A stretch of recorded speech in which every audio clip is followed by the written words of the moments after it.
اہل حدیثو دعائیں مانگا کرو، امام کا انتظار نہیں کرو۔ امام کی اپنی ضرورت ہے، آپ کی اپنی ضرورت ہے، آپ اپنی ضرورت کے تحت دعا مانگو۔ پھر دوسری بڑی بات، آج ہم یہ تو کہتے ہیں، خطیب صاحب جب ممبر پہ کھڑا ہوتا ہے تو لوگ پرچیاں دے جاتے ہیں، میری نانی بیمار ہے، میرا کل انٹرویو ہے، میرے کل اگزام شروع ہو رہے ہیں، خطیب صاحب ذرا دعا کرا دیجیے گا۔ میں یہ نہیں کہتا خطیبوں سے دعا نہ کراؤ، کراؤ، لیکن پورے حدیث کے ذخیرے میں ایک روایت بھی ایسی نہیں ملتی کہ امام مسجد کی یا خطیب مسجد کی دعا اللہ رد نہیں کرتا، ایک روایت بھی نہیں ہے۔ لیکن یہ روایتیں موجود ہیں کہ دعوت الوالد لولدہ، والد کی دعا اولاد کے حق میں اللہ رد نہیں کرتا۔ تو آپ مولوی کو تو پرچی دیتے ہو، گھر میں کبھی باپ سے بھی کہا جس کی دعا اللہ رد نہیں کرتا، کبھی اس سے بھی کہا؟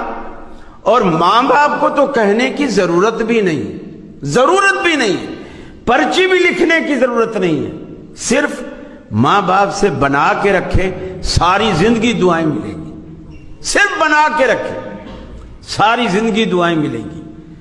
اور پھر آسان طریقہ، یہ جو بوڑھے ماں باپ ہوتے ہیں نا، آپ کے گھر میں یہ دعاؤں کی دو فیکٹریاں ہیں، دو فیکٹریاں دعاؤں کی، جیسے آپ کپڑے کی فیکٹری، صابن کی فیکٹری، مختلف فیکٹریاں لگاتے ہو نا، یہ بوڑھے ماں باپ واللہ یہ گھر میں دعاؤں کی دو فیکٹریاں ہیں۔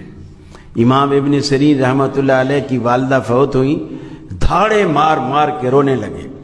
کسی نے کہا امام صاحب آپ اتنے بڑے عالم ہو، بزرگ ہو، آپ ہمیں صبر کی تلقین کرتے ہو، خود دھاڑے مار مار کے رو رہے ہو۔